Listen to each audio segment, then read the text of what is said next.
ஓம் ஸ்ரீ பரமாத்மதே நம. 18வது அத்தியாயம், மோக்ஷ சந்நியாச யோகம். அர்ஜுனன் கேட்கிறார், நீண்ட புஜங்கள் உடையவரே, அந்தர்யாமியே, கேசியை வகைத்த வாசுதேவனே, சந்நியாசம், தியாகம் இவை பற்றிய தத்துவங்களை தனித்தனியாக அறிந்து கொள்ள விரும்புகிறேன். ஸ்ரீ பகவான் கூறுகிறார், பண்டிதர்கள் விரும்பிய பொருளை பெறுவதற்காக செய்யப்படும் காமிய கர்மங்களை துரத்தலை சந்நியாசம் என்று அறிகிறார்கள். மற்றும் சில ஆராய்ச்சியாளர்கள் கர்மங்கள் அனைத்தினுடைய பயனையும் துரத்தலையே தியாகம் என்று கூறுகிறார்கள். சில அறிஞர்கள் கர்மங்கள் அனைத்தும் குற்றமுடையவை, ஆகவே துறக்கப்பட வேண்டியவை என்று சொல்கிறார்கள். இன்னும் சிலர் வேள்வி, தானம், தவம் என்கிற கர்மங்கள் துறக்கத் தகுந்தன அல்ல என்று கூறுகிறார்கள். மனிதர்களில் சிறந்தவனே அர்ஜுனா, சந்நியாசம், தியாகம் இவை இரண்டிலும் முதலில் தியாகத்தை பற்றி நீ என்னுடைய கொள்கையை கேள். ஏனெனில் தியாகம் சாத்விகம், ராஜசம், தாமசம் என்ற பிரிவுகளோடு 3 விதமாக கூறப்பட்டுள்ளது. வேள்வி, தானம், தவம் ஆகிய கர்மங்கள் துறக்கத்தக்கன அல்ல, அவை கட்டாயம் செய்யப்பட வேண்டியவைதான். ஏனெனில் வேள்வி, தானம், தவம் இம்மூன்றுமே அறிவுடையவர்களை பரிசுத்தப்படுத்தக்கூடியவன. ஆகையால் பார்த்தனே, இந்த வேள்வி, தானம், தவம் என்ற கர்மங்களும் அப்படியே மேலும் செய்ய வேண்டிய கடமைகளும் பற்றையும் பயன்களையும் தியாகம் செய்து கட்டாயமாக செய்யப்பட வேண்டியன என்பது என்னுடைய தீர்மானிக்கப்பட்ட உயர்ந்த கொள்கை. விளக்கப்பட்ட கர்மங்களும் பயனை எதிர்பார்த்து செய்யப்படும் கர்மங்களும் துறக்கப்பட வேண்டியனவே. ஆனால் விதிக்கப்பட்ட கர்மத்தை செய்யாமல் விடுதல் தகாது. ஆகையால் அறியாமையினால் அதை தியாகம் செய்தல் தாமச தியாகம் என்று சொல்லப்படுகிறது. எது செய்ய வேண்டிய கர்மமோ அதை துன்பம் என்றே நினைத்து உடல் வருந்துமோ என்ற பயத்தினால் ஒருவன் செய்யாமல் விடுவானேயானால் அவன் ராஜச தியாகத்தை செய்து தியாகத்திற்குரிய பயனை அடையவே மாட்டான். அர்ஜுனா, சாஸ்திரங்களில் விதிக்கப்பட்ட எந்த கர்மம் கட்டாயம் செய்யப்படத்தான் வேண்டும் என்று கருதி பற்றையும் பயனையும் விடுத்து செய்யப்படுகிறதோ அதுவே சாத்விகமான தியாகம் என்று மதிக்கப்படுகிறது. எந்த மனிதன் நன்மை பயக்காத கர்மத்தை வெறுப்பதில்லையோ, மேலும் நன்மை பயக்கக்கூடிய கர்மத்தில் பற்றும் கொள்வதில்லையோ, அந்த சுத்தமான சத்துவகுணம் நிறைந்தவன்தான் சந்தேகம் நீங்க பெற்றவனும் அறிஞனும் உண்மையான தியாகியும் ஆவான். ஏனெனில் உடல் பெற்ற மனிதன் யாராலும் கர்மங்கள் அனைத்தையும் முற்றிலுமாக தியாகம் செய்வது சாத்தியமன்று. ஆகையால் எவன் கர்மத்தின் பயனை துறக்கிறானோ அவனே தியாகம் செய்தவன் என்று சொல்லப்படுகிறான். கர்மத்தின் பயனை துறக்காத மனிதர்களுக்கு கர்மத்தினுடைய நல்லதும் தீயதும் மேலும் இரண்டும் கலந்ததுமான 3 விதமான பயன் இறந்த பின் கட்டாயமாக கிடைக்கின்றது. ஆனால் கர்ம பயனை துறந்த மனிதர்களுக்கு கர்மங்களுடைய பயன் ஒருபோதும் ஏற்படாது. அகன்ற தோல் படைத்தவனே, எல்லா கர்மங்களும் நிறைவேறுவதற்கு இந்த 5 காரணங்கள் கர்மங்களின் முடிவிற்கான உபாயத்தை கூறும் சாங்கிய சாஸ்திரத்தில் கூறப்பட்டன. அவற்றை நீ என்னிடமிருந்து நன்கு அறிந்து கொள். கர்மங்களின் சித்தியை பெறும் விஷயத்தில் கர்மம் செய்கிற உடலும் செய்கிறவனும் தனித்தனியான இந்திரியங்களும் அதன் உபகரணங்களும் பலவிதமான தனித்தனியான செயல்களும் அவ்வாறே 5வதாக தெய்வமும் காரணமாகும். மனிதன் மனம், வாக்கு, உடலினால் சாஸ்திரங்களுக்கு இசைந்தவாறோ அல்லது அதற்கு முரணாகவோ எந்த செயலை செய்கிறானோ அதற்கு இந்த 5ம் காரணங்கள். ஆனால் இங்ஙனம் இருக்க எந்த மனிதன் புத்தியில் தூய்மை இல்லாமையினால் கர்மங்களை செய்வதில் தூயதான ஆத்மாவையே செய்பவனாக காண்கிறானோ அந்த தூய்மையற்ற புத்தியுடைய அஞ்ஞானி உண்மையை புரிந்து கொள்ளவில்லை. எந்த மனிதனுடைய உள்ளத்தில் நான் செய்கிறேன் என்னும் எண்ணம் இல்லையோ அவ்வாறே எவனுடைய புத்தி உலகியல் பொருட்களிலும் செயல்களிலும் ஒட்டுவதில்லையோ அவன் இவ்வுலகங்கள் அனைத்தையும் மக்கள் அனைவரையும் கொன்றாலும் உண்மையில் கொள்வதில்லை, மேலும் பாவத்தினால் தலைப்படுவதும் இல்லை. அறிபவன், அறிவு, அறியப்படுவது என்ற 3ம் ஒன்று சேர்ந்து கர்மத்தை தூண்டுவன. மேலும் செயல் புரிபவன் கரணம், மனம், புத்தி, புலன்கள் மற்றும் செயல் என்ற மூன்றும் கர்மத்தின் தொகுப்பு. அதாவது இம்மூன்றும் ஒன்று சேர்வதாலேயே கர்மம் உண்டாகிறது.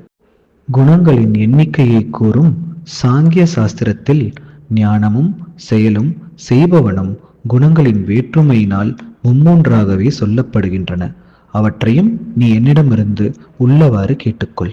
எந்த ஞானத்தினால் மனிதன் தனித்தனியான உயிரினங்கள் அனைத்திலும் ஒன்றேயானதும் அழிவற்றதுமான பரமாத்மாவின் இருப்பை பிரிவற்றதாக எங்கும் சமமாக உள்ளதாக பார்க்கிறானோ அந்த ஞானத்தை சாத்விகம் என்று அறிவாயாக. ஆனால் எந்த ஞானத்தின் மூலமாக மனிதன் உயிரினங்கள் அனைத்திலும் தனித்தனியான விதவிதமான இருப்புக்களை தனித்தனியாக அறிகிறானோ அந்த ஞானத்தை ராஜசம் என்று அறிந்து கொள். ஆனால் பிரகிருதி காரியத்தின் விளைவான உடல் ஒன்றையே அனைத்தும் என்று பற்று கொண்டுள்ள எந்த ஞானம் உண்டோ அது யுக்திக்கு பொருந்தாதது, உண்மை பொருளை உணர்த்தாதது, அற்பமானது. ஆகவே அந்த கருத்து தாமசம் என்று கூறப்படுகிறது. எந்த செயல் சாஸ்திரங்களில் விதிக்கப்பட்டுள்ளதோ, நான் செய்கிறேன் என்ற அபிமானமின்றி பயனில் விருப்பம் கொள்ளாத மனிதனால் விருப்பு வெறுப்பென்று செய்யப்படுகிறதோ அச்செயல் சாத்விகம் என்று கூறப்படுகிறது. ஆனால் எந்த செயல் கடுமையான உழைப்பினால் நிறைவேறக்கூடியதோ, அவ்வாறே போக பயனில் கருத்து உடையவனாலோ அல்லது அகங்காரம் உடையவனாலோ செய்யப்படுகிறதோ அந்த செயல் ராஜசம் எனப்படுகிறது. எந்த செயல் விளைவையும் இழப்பையும் துன்பத்தையும் திறமையையும் ஆராயாமல் வெறும் அஞ்ஞானத்தினால் தொடங்கப்படுகிறதோ அந்த செயல் தாமசம் என்று கூறப்படுகிறது. பற்றற்றவனாகவும் நான் என்ற அகங்காரத்தை காட்டும் சொல்லை கூறாதவனாகவும் உறுதியும் ஊக்கமும் உடையவனாகவும் செயல் கைகூடுதல் கைகூடாமை இவற்றில் மகிழ்ச்சி துயரம் முதலிய மாடுபாடற்றவனாகவும் இருக்கின்ற அந்த கர்த்தா சாத்விகன் எனப்படுகிறான். பற்றுடன் கூடியவன், செயலின் பயனை விரும்புபவன், பேராசையுள்ளவன், பிறரை துன்புறுத்தும் தன்மை கொண்டவன், தூய்மையற்ற நடத்தையுள்ளவன், மகிழ்ச்சியாலும் துயரத்தாலும் பாதிக்கப்படுபவன். இத்தகைய கர்த்தா ராஜசன் என்று அழைக்கப்படுகிறான். கட்டுப்படுத்தப்படாத மனமும் புலன்களும் உடையவனும், அறிவு முதிர்ச்சி அடையாதவனும், கர்வமுடையவனும், வஞ்சகனும், பிறருடைய வாழ்க்கையை கெடுப்பவனும், கவலை கொண்டவனும், சோம்பேறியும், காலம் கடத்துபவனுமான கர்த்தா தாமசன் என்று கூறப்படுகிறான். அர்ஜுனா, இப்பொழுது நீ முக்குணங்களுக்கேற்பவே புத்திக்கும் மன உறுதிக்கும் ஏற்படும் 3 விதமான பாகுபாட்டை முழுமையாகவும் தனித்தனியாகவும் நான் கூற கேள். அர்ஜுனா, எந்த புத்தி பிரவிற்த்தி நிவிருத்தி மார்க்கத்தையும் செய்யத்தகுந்தது செய்யத்தகாதது என்பதையும் பயம் பயமின்மையையும் தலை மோட்சத்தையும் உண்மையாக அறிகிறதோ அந்த புத்தி சாத்விகமானது. பிருதையின் மைந்தனே, மனிதன் எந்த புத்தியினால் தர்மத்தையும் அதர்மத்தையும் செய்யத்தகுந்த காரியத்தையும் செய்யத்தகாத காரியத்தையும் கூட உள்ளபடியன்றி அறிகிறானோ அந்த புத்தி ராஜசம் எனப்படும். அர்ஜுனா, எந்த புத்தி தமோ குணத்தினால் சூழப்பட்டு அதர்மத்தையும் தர்மம் என்றும் எல்லா பொருட்களையும் அவற்றின் உண்மைத்தன்மைக்கு மாறாகவும் நினைக்கிறதோ அந்த புத்தி தாமசமானது. அர்ஜுனா, பகவானை தவிர வேறு எந்த விஷயத்திலும் சிந்திக்காத எந்த உறுதியினால் மனிதன் தியான யோகத்தின் மூலம் மனம், பிராணன், புலன்கள் இவற்றினுடைய செயல்களை நிலைநிறுத்துகிறானோ அந்த உறுதி சாத்விகமானது. ஆனால் பிருதையின் மைந்தனே, அர்ஜுனா, பயனில் விருப்பமுடைய மனிதன் எந்த உறுதியினால் மிகுந்த பற்றோடு அறம், பொருள், இன்பங்களை அடைவதிலேயே உறுதியாக இருக்கிறானோ அந்த உறுதி ராஜசமானது. பார்த்தா, தீய புத்தி கொண்டவன் எந்த உறுதியினால் தூக்கத்தையும் அச்சத்தையும் கவலையையும் துயரத்தையும் சிறுக்கையும் கூட விடாமல் உறுதியுடன் பற்றுகிறானோ அந்த உறுதி தாமசமானது.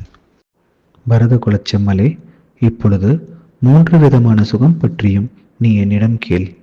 எந்த சுகத்தில் சாதகனான மனிதன் பஜனை, தியானம், சேவை முதலிய பயிற்சியினால் இன்புறுகிறானோ, துன்பத்தின் முடிவையும் அடைகிறானோ, அந்த சுகம் சாதனையின் தொடக்கத்தில் விஷத்தைப் போல தோன்றினாலும் விளைவில் அமிர்தத்திற்கொப்பாக இருக்கும். ஆகவே பகவான் பற்றிய தெளிவான அறிவினால் ஏற்படக்கூடிய அந்த சுகம் சாத்விகம் என்று கூறப்படுகிறது. எந்த சுகம் போகப் பொருட்களில் புலன்கள் திளைப்பதால் உண்டாகிறதோ அந்த சுகம் தொடக்கத்தில் அனுபவிக்கும் காலத்தில் அமுதத்திற்கொப்பாக தோன்றினாலும் விளைவில் நஞ்சுக்கு ஒப்பாகும். ஆகையால் அந்த சுகம் ராஜசம் என்று கூறப்படுகிறது. எந்த சுகம் அனுபவிக்கும் காலத்திலும் விளைவிலும் ஆத்மாவை மயக்கமடைய செய்கிறதோ, தூக்கம், சோம்பல், கவனமின்மை இவற்றிலிருந்து தோன்றும் அந்த சுகம் தாமசம் என்று கூறப்படுகிறது. பிரகிருதியில் உண்டான இந்த 3 குணங்களிலிருந்து விடுபட்டதாக எந்த பிராணியும் நில உலகிலோ, ஆகாயத்திலோ, வானவர்களிலோ அல்லது இவற்றை தவிர வேறு இடத்திலோ எங்கும் இல்லை. எதிரிகளை வாட்டுபவனே, பிராமணன், சத்திரியன், வைசியன் மற்றும் 4ஆம் வர்ணத்தவருடைய கர்மங்கள் இயல்பிலிருந்து உண்டான குணங்களுக்கு ஏற்ப பிரிக்கப்பட்டிருக்கின்றன. மனவடக்கமும் புலனடக்கமும் ஸ்வதர்மத்தை கடைபிடிப்பதற்காக துன்பங்களை பொறுத்து கொள்ளுதலும், அகத்தூய்மை புறத்தூய்மையும் பிறர் குற்றம் பொறுத்தலும், மனம், புலன், உடல் இவற்றில் நேர்மையும், வேதம், சாஸ்திரம், கடவுள், பரலோகம் இவற்றில் நம்பிக்கையும், வேதங்களையும் சாஸ்திரங்களையும் கற்றலும் கற்பித்தலும், பரமாத்ம தத்துவத்தை அனுபவம் மூலம் உணர்வதும் தான் பிராமணர்களுக்கு இயல்பாகவே உண்டான கர்மங்கள். சூர வீரத்தனமும் தேஜஸும் உறுதியும் திறமையும் போரில் புறங்காட்டாமையும் கொடையும் ஆளும் தன்மையும் சத்திரியர்களுக்கு இயல்பான கர்மங்களாகும். உழவு செய்தலும், பசுக்களை காத்தலும், பொருட்களை வாங்கி விற்பதில் சத்தியத்தை கடைபிடித்தலும் வைசியர்களுக்கு இயல்பாக உண்டான கர்மங்கள். அப்படியே மக்கள் அனைவருக்கும் சேவை புரிதல் 4ஆம் வர்ணத்தவர்களுக்கு இயல்பாக உண்டான கர்மம். தத்தம் இயல்பான கடமைகளில் முழு முனைப்புடன் ஈடுபட்டிருக்கும் மனிதன் பகவானை அடைதலாகிற சித்தியை அடைகிறான். தன்னுடைய இயல்பான கடமையில் கருத்துடையவன் தன் செயலை எப்படி செய்து பரம நிலையை அடைகிறானோ அந்த முறையை நீ கேள். எந்த பரம்பொருளிலிருந்து சகல பிராணிகளும் உண்டாயினவோ, எந்த பரமாத்மாவினால் இந்த உலகம் முழுமையும் நிறைந்துள்ளதோ அந்த பரமாத்மாவை தன்னுடைய இயல்பான கடமைகளினால் வழிபட்டு மனிதன் பரமசித்தியை அடைகிறான். நல்ல முறையில் கடைபிடிக்கப்பட்ட பிறருடைய தர்மத்தை காட்டிலும் குணக்குறை உள்ளதாயினும் தன்னுடைய தர்மம் உயர்ந்தது. ஏனெனில் இயல்புக்கேற்ப விதிக்கப்பட்ட தன்னுடைய கடமையை செய்கிற மனிதன் பாவத்தை அடைய மாட்டான். குந்தியின் மைந்தனே, குறை உள்ளதாயினும் தனக்குரிய இயல்பான கடமையை விட்டுவிடலாகாது. ஏனெனில் புகையால் சூழப்பட்ட தீ போல் எல்லா செயல்களும் ஏதோ ஒரு வகையில் குறையினால் சூழப்பட்டுள்ளன. எங்கும் பற்றற்ற புத்தியுடைய ஆசை அற்றவனான உள்ளத்தை அடக்கிய மனிதன் சாங்கிய யோகத்தினால் கர்மத்தலைகளிலிருந்து முற்றும் விடுபட்ட பெருநிலையை அடைகிறான். ஞான யோகத்தினுடைய எந்த உயர்ந்த நிலை உண்டோ அந்த நிஷ்கர்மிய சித்தியை அடைந்த மனிதன் பிரம்மத்தை எப்படி அடைகிறானோ அந்த முறையை குந்தியின் புதல்வனே சுருக்கமாகவே என்னிடமிருந்து அறிந்து கொள். தெளிந்த அறிவுடன் கூடியவனாகவும் எளிய சாத்விக அளவான உணவு அருந்துபவனாகவும் ஒளி முதலிய புலன்நுகர் பொருட்களை துறந்து தூய்மையான இடத்தில் தனித்திருந்து சாத்விகமான உறுதியோடு உள்ளத்தையும் புலன்களையும் அடக்கி மனம், வாக்கு, உடல் ஆகியவற்றை தன்வசத்தில் நிறுத்தி விருப்பு வெறுப்புகளை முற்றிலும் அழித்து திடமான வைராக்கியத்தை அடைந்தவனாகவும் அகங்காரத்தையும் வலிமையையும் கர்வத்தையும் காமத்தையும் கோபத்தையும் சொத்து சேர்த்தலையும் நீக்கி எப்பொழுதும் தியான யோகத்தில் நிலைத்திருந்து மமகாரமற்று சாந்தியோடு கூடியவனாகவும் உள்ளவன் சத் சித் ஆனந்தமயமான பரபிரம்மத்தில் இரண்டரக் கலப்பதற்கு தகுதி பெறுகிறான். சத் சித் ஆனந்தமயமான பிரம்மத்தில் ஒன்றிய மனத்தெளிவுடைய யோகி எதற்கும் வருந்துவதில்லை, எதையும் எதிர்பார்ப்பதில்லை. அனைத்து பிராணிகளிடமும் சமபாவனையோடு இருந்து கொண்டு என்னுடைய உயர்ந்த பராபக்தியை பெறுகிறான். அந்த பராபக்தியின் மூலம் அவன் பரமாத்மாவான என்னை யார் என்றும் எத்தன்மையானவன் என்றும் உண்மையில் உள்ளது உள்ளபடியே தத்துவ ரீதியாக அறிகிறான். அந்த பராபக்தியின் மூலம் என்னை தத்துவ ரீதியாக அறிந்து அக்கணமே என்னிடம் ஐக்கியமாகிறான். என்னையே புகழாக கொண்ட கர்மயோகி எல்லா கர்மங்களையும் எப்பொழுதும் செய்து கொண்டிருப்பினும் எனது அருளால் நிலையான என்றுமுள்ள அழியாத பரமபதத்தை அடைகிறான். எல்லா கர்மங்களையும் மனப்பூர்வமாக என்னிடம் அர்ப்பணம் செய்து அப்படியே சமபுத்தியாகிற யோகத்தை கடைப்பிடித்து என்னையே அடைக்கலமாக கொண்டு மேலும் எப்பொழுதும் என்னிடமே உள்ளம் பதித்தவனாக இருப்பாயாக. மேற்கூறியபடி என்னிடமே உள்ளம் பதித்தவனாக நீ எனது அருளால் எல்லா இன்னல்களையும் எளிதாக கடந்து விடுவாய். மேலும் அகங்காரத்தின் காரணமாக என்னுடைய சொற்களை கேளாவிட்டால் அழிந்து போவாய், அதாவது பெருநிலை பெறமாட்டாய். எந்த அகங்காரத்தின் வசப்பட்டு நீ நான் யுத்தம் செய்ய மாட்டேன் என்று நினைக்கிறாயோ உன்னுடைய இந்த தீர்மானம் பொய்யானது. ஏனெனில் உன்னுடைய இயல்பு உன்னை வலுவில் போரில் ஈடுபடுத்தும். குந்தியின் மைந்தனே, அறிவு மயக்கத்தின் காரணமாக நீ எந்த செயலை செய்வதற்கு விரும்பவில்லையோ அதையும் உன்னுடைய இயல்பான கர்ம வினையினால் கட்டப்பட்டு உன்வசம் இழந்து செய்ய போகிறாய். அர்ஜுனா, உடல் என்கிற இயந்திரத்தில் ஏற்றி வைக்கப்பட்ட அனைத்து பிராணிகளையும் அந்தர்யாமியாகிய பகவான் தன்னுடைய மாயையினால் அவரவர்கள் கர்மவினைக்கேற்றவாறு சுழலச் செய்து கொண்டு அனைத்து பிராணிகளுடைய இதயத்திலும் வீற்றிருக்கிறார். பரத குலத்தோன்றலே, நீ எவ்வகையிலும் அந்த பரமேஸ்வரனையே தஞ்சமடைவாயாக. அந்த பரமாத்மாவின் அருளினால் நீ உயர்ந்த அமைதியையும் நிலையான பரமபதத்தையும் அடைவாய். இவ்வாறு மறைபொருளுக்கெல்லாம் மறைபொருளான ஞானம் என்னால் உனக்கு கூறப்பட்டது. இப்பொழுது நீ இரகசியமான இந்த ஞானத்தை முழுமையாக நன்கு ஆராய்ந்து எப்படி விரும்புகிறாயோ அப்படியே செய். மறைபொருளுக்கெல்லாம் மறைபொருளான என்னுடைய மேலான இரகசியமான உரையை மீண்டும் கேள். எனக்கு நீ மிகவும் உற்ற நண்பனாக இருக்கிறாய். ஆகையால் மேலான நன்மை பயக்கும் என்ற கருத்தோடு இந்த உரையை நான் உனக்கு கூறுவேன். அர்ஜுனா, நீ என்னிடமே மனத்தை செலுத்து, என்னிடமே பக்தி கொண்டிரு, என்னையே வழிபடு, என்னையே வணங்கு. இப்படி செய்வதால் நீ என்னையே அடைவாய். இதையே நான் உனக்கு உண்மை என உறுதி கூறுகிறேன். ஏனெனில் நீ எனக்கு மிகவும் அன்புக்குரியவனாக இருக்கிறாய். தர்மங்கள் அனைத்தையும், அதாவது செய்ய வேண்டிய கடமைகள் அனைத்தையும் என்னிடம் அர்ப்பணம் செய்துவிட்டு சர்வ வல்லமை பொருந்திய எல்லாவற்றிற்கும் ஆதாரமான பரமேஸ்வரனான என் ஒருவனையே சரணடைவாயாக. நான் உன்னை பாவங்கள் அனைத்திலிருந்தும் விடுவிப்பேன், வருந்தாதே. உனக்கு கூறப்பட்ட இந்த இரகசியமான கீதோபதேசத்தை ஒருபோதும் தவம் இல்லாதவனுக்கு சொல்லக்கூடாது, பக்தி இல்லாதவனுக்கும் சொல்லக்கூடாது, கேட்க விரும்பாதவனுக்கும் சொல்லக்கூடாது.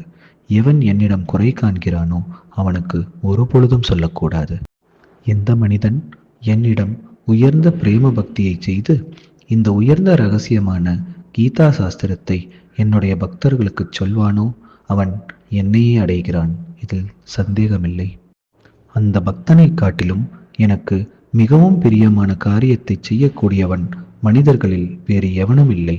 அப்படியே பூமியில் அவனை காட்டிலும் எனக்கு மிகவும் பிரியமானவன் வேறொருவன் இருக்கப் போவதில்லை. எந்த மனிதன் இந்த தர்மமயமான நம் இருவருடைய உரையாடலான கீதா சாஸ்திரத்தை கற்பானோ அவனாலும் நான் ஞான வேள்வியினால் வழிபட்டவனாக ஆவேன் என்பது என்னுடைய கருத்து. எந்த மனிதன் நம்பிக்கையுடனும் குறை காணாதவனாகவும் இந்த கீதா சாஸ்திரத்தை கேட்கவாவது செய்வானோ அவனும் பாவங்களிலிருந்து விடுபட்டு புண்ணிய காரியங்கள் செய்யக்கூடிய மனிதர்கள் அடையும் சிறந்த புண்ணிய உலகங்களையும் அடைவான். பார்த்தா, இந்த கீதா சாஸ்திரம் உன்னால் ஒருமுகப்படுத்தப்பட்ட மனத்தோடு கேட்கப்பட்டதா? மேலும் அர்ஜுனா, அஞ்ஞானத்தினால் உண்டான உன் மோகம் அழிந்துவிட்டதா? அர்ஜுனன் கூறுகிறார், அச்சுதா, உங்கள் அருளால் எனது மோகம் அழிந்தது. மேலும் என்னால் ஞான ஒளி பெறப்பட்டது. இப்பொழுது நான் சந்தேகமற்றவனாக உறுதியாக இருக்கிறேன். ஆகையால் உங்கள் ஆணையை நிறைவேற்றுவேன். சஞ்சயன் கூறுகிறார். இவ்வாறு நான் பகவான் ஸ்ரீ வாசுதேவருக்கும் மகாத்மாவான பார்த்தனுக்கும் இடையே நிகழ்ந்த இந்த அற்புதமான உட்பொருள் கொண்ட புல்லரிக்கக்கூடிய உரையாடலை கேட்டேன். ஸ்ரீ வியாச பகவானுடைய அருளினால் தெய்வீக பார்வை பெற்ற நான் உயர்ந்த இரகசியமான இந்த யோகத்தை அர்ஜுனனை குறித்து சொல்லுகின்ற சாட்சாத் யோகேஸ்வரனான பகவான் ஸ்ரீ கிருஷ்ணனிடமிருந்து நேரடியாக கேட்டேன். அரசே, பகவான் ஸ்ரீ கிருஷ்ணனுக்கும் அர்ஜுனனுக்கும் இடையே நடந்த இந்த இரகசியமான நன்மை தரக்கூடிய அற்புதமான உரையாடலை நினைத்து நினைத்து நான் மீண்டும் மீண்டும் மகிழ்கிறேன். அரசே, பாவங்கள் அனைத்தையும் போக்கக்கூடிய பகவான் ஸ்ரீ ஹரியின் மிகவும் அற்புதமான அழகான அந்த திருவுருவையும் நினைத்து நினைத்து என்னுடைய மனத்தில் பெருவியப்பு உண்டாகிறது. மேலும் நான் மேலும் மேலும் மகிழ்ச்சி அடைகிறேன். அரசே, இங்கு நான் என்ன சொல்ல போகிறேன்? எங்கு யோகேஸ்வரனான பகவான் ஸ்ரீ கிருஷ்ணனுக்கும் எவ்விடத்தில் காண்டீபம் ஏந்திய அர்ஜுனனும் இருக்கிறார்களோ அவ்விடத்தில் மகாலட்சுமியும் வெற்றியும் ஐஸ்வர்யமும் நிலைத்த நீதியும் இருக்கும் என்பது என்னுடைய கொள்கை. பகவான் ஸ்ரீ கிருஷ்ணனுக்கும் அர்ஜுனனுக்கும் இடையே நிகழ்ந்த உரையாடலாகிய ஸ்ரீமத் பகவத்கீதையில் மோக்ஷ சந்நியாச யோகம் என பெயர் படைத்த 18வது அத்தியாயம் நிறைவுற்றது. ஓம் தத் சத். ஸ்ரீமத் பகவத்கீதை முற்றிற்று.